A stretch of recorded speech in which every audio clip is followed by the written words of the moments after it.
નમસ્કાર મારા વહાલા વિદ્યાર્થી મિત્રો, આજે વાત કરીશું ધોરણ 12 અને વિષય હિન્દી, કાવ્ય નંબર 7 બાદલ કો ઘેરતે દેખા હૈ. કાવ્યના સ્વાધ્યાયનું સંપૂર્ણ સોલ્યુશન જોઈશું. એ પહેલાં ચેનલની અંદર પ્રથમ વખત આવ્યા છો તો ચેનલને સબસ્ક્રાઈબ કરી તમારા મિત્રો સુધી વિડીયો શેર કરવાનો ભૂલશો નહીં. प्रश्न नंबर 1, निम्नलिखित प्रश्नों के उत्तर इनके नीचे दिए गए विकल्पों से सही विकल्प चुनकर लिखिए. प्रश्न नंबर 1, कवि ने अमल धवलगिरी के शिखरों पर किसको धीरते देखा था? जवाब आएगा ख, बादल को. प्रश्न नंबर 2, कवि ने छोटे छोटे मोती जैसे कणों को मानसरोवर में कहाँ पर गिरते देखा है? जवाब आएगा क, स्वर्ण कमल पर. प्रश्न नंबर 3, जब बादल को गिरते देखा तब किस ऋतु का प्रभाव था? जवाब आएगा ग, वसंत ऋतु का प्रभाव था. प्रश्न नंबर 4, कवि ने मानसरोवर के श्याम नील सलील में किसको तैरते देखा है? तो जवाब आएगा ख, हंसों को. प्रश्न नंबर 2, निम्नलिखित प्रश्नों के उत्तर एक एक वाक्य में लिखिए. प्रश्न नंबर 1, प्रस्तुत कविता किस दृष्टि से अधिक महत्वपूर्ण है? उत्तर आएगा बादल को घिरते देखा है कविता प्रकृति के सौंदर्य वर्णन की दृष्टि से महत्वपूर्ण है. प्रश्न नंबर 2, इस कविता का रचना काल क्या है?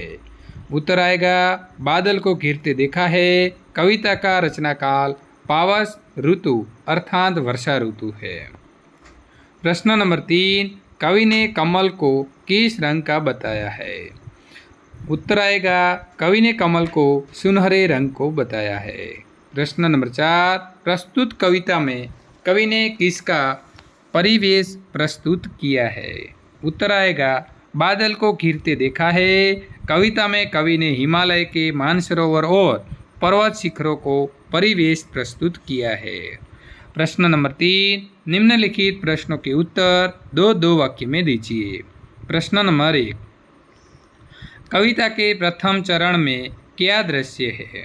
तो उत्तर आएगा बादल को घिरते देखा है कविता के प्रथम चरण में निर्मल सफ़ेद बर्फ से आच्छादित पर्वत शिखर पर बादल घिर आए हैं तथा मानसरोवर झील में खिले हुए कमल के सुनहरे फूलों पर छोटी छोटी मोती जैसी शीतल बूंदें गिर रही है. प्रश्न नंबर 2, हंस किससे उपकर शीतलता प्राप्त करने हिमालय पर आते हैं? तो उत्तर आएगा पावस की ऋतु की उमस बहुत कष्टदायक होती है. हंस पावस ऋतु की उमस से उबकर शीतलता प्राप्त करने हिमालय पर आते हैं. प्रश्न नंबर 3, बास्ती सुबह में सरोवर के किनारे शैवालों की हरी दरी पर किसके प्रणय कलह का दृश्य है? तो बास्ती सुबह में सरोवर के किनारे शैवालों की हरी दरी पर चकवा और चकवी के प्रणय कलह का दृश्य है. प्रश्न नंबर 4, कवि ने किरणों और शिखर को कैसे बताया है? बादल को घिरते देखा है कविता में कवि ने सुबह के बाल सूर्य की किरणों और शिखरों पर इन किरणों के पड़ते सुनहरे प्रकाश को वर्णन किया है.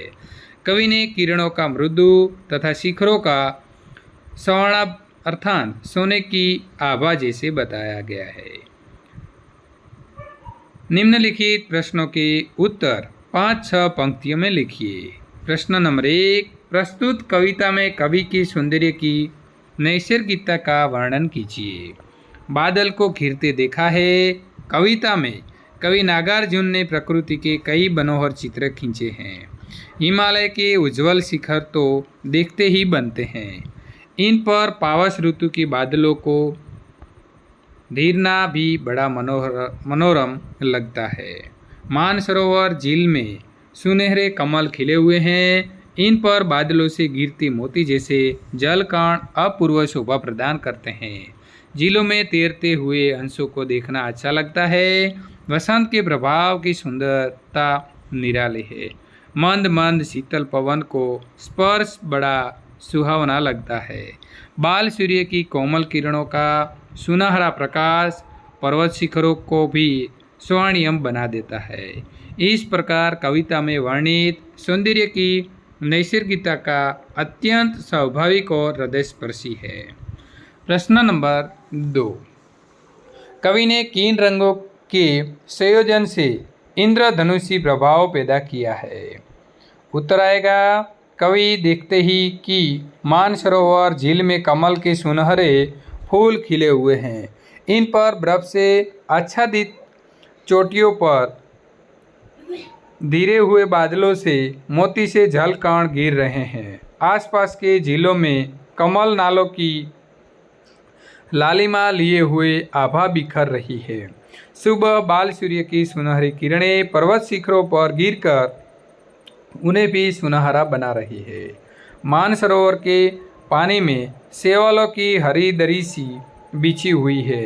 इस प्रकार कवि ने कविता में लाल, श्वेत, स्वर्णिम, नील, श्यामला, हरा आदि रंगों का प्रभाव करके इंद्रधनुषी प्रभाव पैदा किया है। प्रश्न नंबर 3, कविता में कवि की कल्पना और भावुकता का वर्णन कीजिए। उत्तर आएगा, कवि देखते हैं कि मानसरोवर झील पर पावस ऋतु के बादल छाए हुए हैं। उनसे गिरते जलकण कवि को मोती जैसे लगते हैं। हिमालय की पहाड़ियों पर कई छोटी बड़ी मोटी झोलें हैं। कवि इन झीलों में तैरते हुए हंसों को देखता है। वो कल्पना करता है कि शायद वर्षा ऋतु की उमस से व्याकुल होकर वे हंस अपनी तपन मिटाने के लिए इन झीलों में तैरने आए हो और कमल नाल के तीखे मीठे तंतु खोज रहे हो। रात के समय का चकवा चकवी का वियोग कवि को भावुक बना देता है। उसे लगता है एक ऐसा श्राप है जिसके कारण वे रात में एक दूसरे से अलग रहने के लिए विवश हो जाते हैं। सुबह होते इन वियोगी पक्षियों के कदन की समाप्ति और फिर इनका मिलन कवि की भावना को आनंद प्रदान करता है। प्रश्न नंबर 5, आश्रय स्पष्ट कीजिए। बालारुण की मुद किरणें थी, अगल बगल स्वर्णभ शिखर थे। बाल्य अवस्था में सूर्य का गोल धीरे धीरे पर्वत शिखरों के बीच उभर कर ऊपर उठता हुआ दिखाई दे रहा था। सूर्य की कोमल सुनहरी किरणों से पर्वत शिखर सोने की भांति चमक रहे थे। सूर्योदय हो गया था। सूर्योदय का ये समय चकवा चकवी पक्षियों के लिए वरदान स्वरूप था। इनके विरह की रात समाप्त हो गई थी। इनका कुंदन बंद हो गया था। वे रात भर के बिछो के बाद अब फिर एक दूसरे को मिलकर प्रणय कलह में लीन थे। तो विद्यार्थी मित्रों, અહીં સંપૂર્ણ આપણે આ કાવ્યનો સોલ્યુશન પૂર્ણ થાય છે। ત્યાર પછીના પાઠનું સોલ્યુશન મેળવવા માંગો છો તો આપેલી એન્ડ સ્ક્રીન ઉપર ક્લિક કરી અને મેળવી શકો છો।